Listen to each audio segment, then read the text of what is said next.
game, it's quite an ordeal, is for all players to cross the seas, reach the Australian shore and then gain citizenship with the help of Australian citizens. The game is set up similar to Snakes and Ladders, where while at sea, if the player lands on a boat, they must follow the path to the other end, much like a ladder. If a player lands at the top of the path, they must follow it back down to the bottom, like a snake. Each player must select a character card at random. These cards outline the different characteristics that a player is assigned within the game.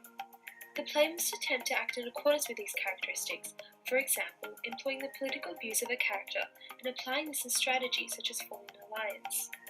These characteristics will determine how a player is affected by various event cards called upon throughout the game.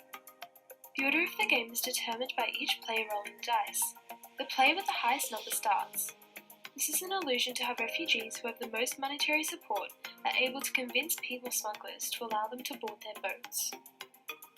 If a player lands on the letter A, they have the opportunity to form an alliance. If they choose to do so, they can select an alliance card from the deck at random.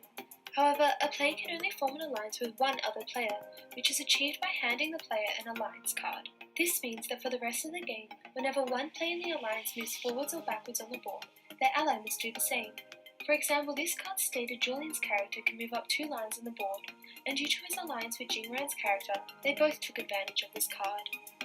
If a player lands on the letter E, they must select an event card from one of the 2 decks. If a player lands on an E at C, they must select a card from the C deck. If a player lands on an E on land, they must pick up from the land deck.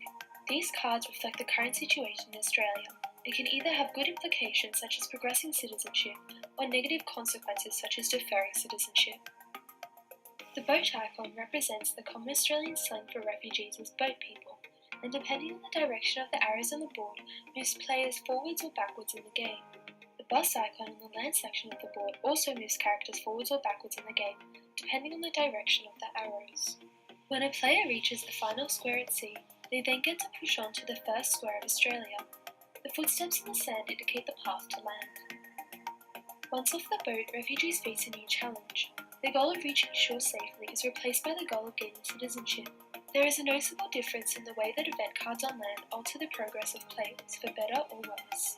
For instance, event cards at sea may focus on the poor conditions and safety protocols of ships at sea, whereas event cards on land place more emphasis on overall societal value, for example, education, workforce ability, and labour. It is important to take notice of the characters that the game makes available to you. For this example, let's look at 2 characters, Verdi and Amy. Verdi is young, he is poor English, middle class, and has educational qualifications. Amy, on the other hand, is old, has poor English, and is strongly religious. Some would argue that Amy has nothing to offer Australian society due to her being too old to work, possessing poor communication, and too religious to integrate.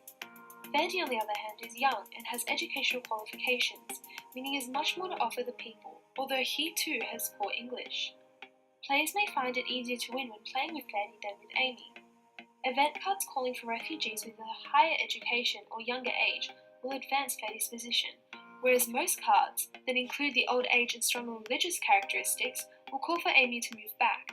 However, don't discount Amy altogether.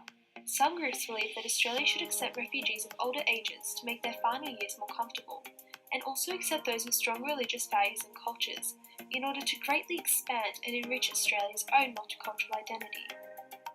Yet, the Australian majority still prefer acceptance of younger refugees, as shown in the event card which directs elderly citizens such as Amy to move back 2 spaces. Essentially, refugees have 2 fights when it comes to becoming members of their new communities. They must reach a country and be accepted into its literal borders, and then be accepted into its community. Finally, when a character reaches the end of the board, it signifies their successful attainment of citizenship. Citizenship!